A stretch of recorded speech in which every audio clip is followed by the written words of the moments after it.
morning po mga boss. Ayan, Kanigwang Project. Update po tayo dito sa ating Ate Aida. Good morning, good morning. Mga pintura lang po yung kasama natin.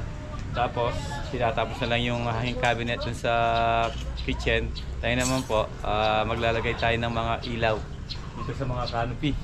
Tsaka yung sa mga cob ceiling, yung mga strip light mga boss. So, shout out sa mga viewers natin, tsaka mga subscriber natin dyan sa Cebu, tsaka sa Mandaue City. Shout out po mga boss. Good morning, good morning. Ayan. Dalawang pintor po muna yung kasama natin dito. Si Roel at saka si Mr. Romantic oh. Ayan na. Yung mga ibang pinlights po nakalagay na natin. Ito. Tapos yung center light baka lagay natin ngayon at saka yung sa cob. Ito na ilagay na rin to. At saka yung ano, pwede na to. Tuyo na po to. Naka second coating na po itong ating ano, bar. Pwede na natin lagay yung mga drop light, mga pin lights. Ito nakalagay na yun dito. Cob, center light. Ito naka first coating pa lang to. Tapos may mga tama pang mga ano, pina-aayos ko muna kay Robert bago siya mag second coating. Yung mga tama ng mga plyboard na ginamit natin. Ito lalagay na natin ng tersian. Yung raison na nabili ko na po. Ano, kaya na tayo? Right? Kaya na,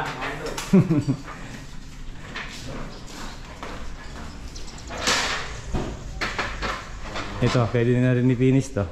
Tapos yung kalat natin, pagka tapos na magliya si Bay dito, pwede na tayo maglinis ng konti-unti.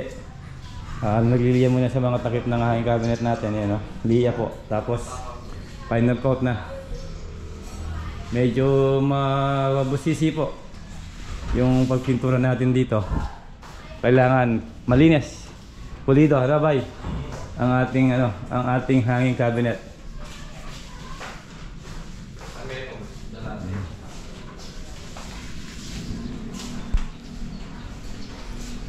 Ito ang dito sa ano lang po yung kulang diyan, yung ano, yung cob light. Tapos dito center light at saka cob light po ang lalagay natin, yung at saka yung mga handle pala, yung handle, pati yung mga sa kwarto yung handle hindi pa nilagay. Ito meron ding ano to, strip light, cob.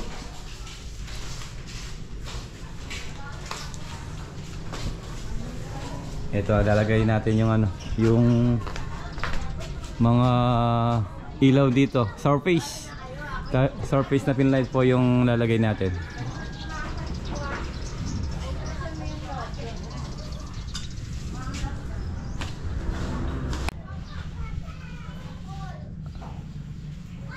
Ayan o, mga boss, nalagay natin yung dito, saka yung mga, yung sa mga canopy. Bali tatlo. Ayan, mamaya po pwede nang ano yan, pwede nang sindihin. Saka yun po dito sa harap. Dito wall lamp, meron tayong wall lamp dito tsaka doon. Center light, yan nakalagay na po. Dito wall lamp, meron po tayo ng dito wall lamp. Saka yung tatlo na ilagay natin.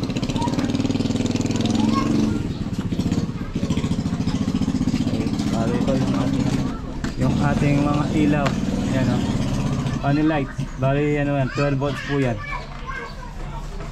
Surface.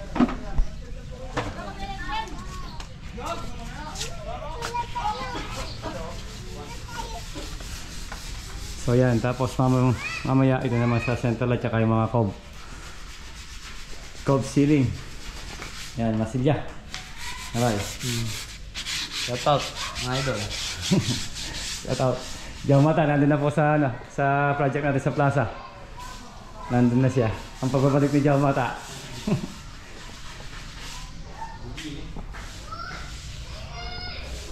Yan, final coat na po yan. Oh. Ang ginagawa nila dito sa ating hanging cabinet. Ito, pwede na rin lagay ito yung mga drop light ito tsaka yung mga pin lights doon.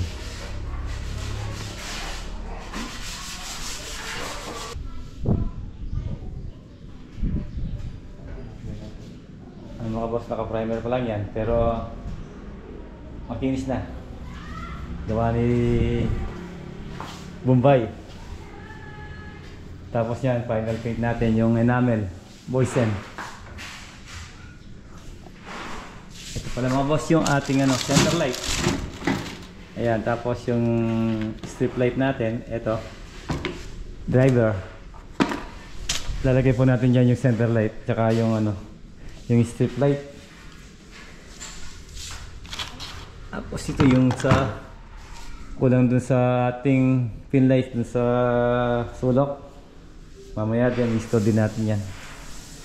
Tapos ito yung center light ng master bedroom. Ayan. So ayan, pwede na tayong mag-install ng center light tsaka mga cob light.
So yan mga boss. Ayan, na-install na natin yung mga center light tsaka yung cove light. Yun lang po sa kitchen na hindi natin na-install kasi basa pa yung mga pintura sa hanging cabinet. Baka next day na lang po. At tsaka yung dito sa bar. Tsaka yung cove na dito. Jeffrey, yung masasabi mo sa bahay mo? Okay lang, matapos nito. Maganda na. Apo, maganda na sabi ni Jeffrey. Ha? Sabihin ako sa... Hindi naman biraw sa. Maganda na sabi ni Jeffrey. Ayan, ha. Ate Maria. Ayan, time check mo tayo. Galasin ko na. Kaya next day na lang, ha. Ayan. So ayan mga boss. Ito, hindi pa po nalagay yung kanyang mga switch. Kaya hindi po natin mais at saka yun doon. Sabay-sabay na po. So ayan mga boss. Hanggang dito na lang po yung vlog natin. Kaligwang project update. Okay, center light installation at saka cove light, strip light mga boss.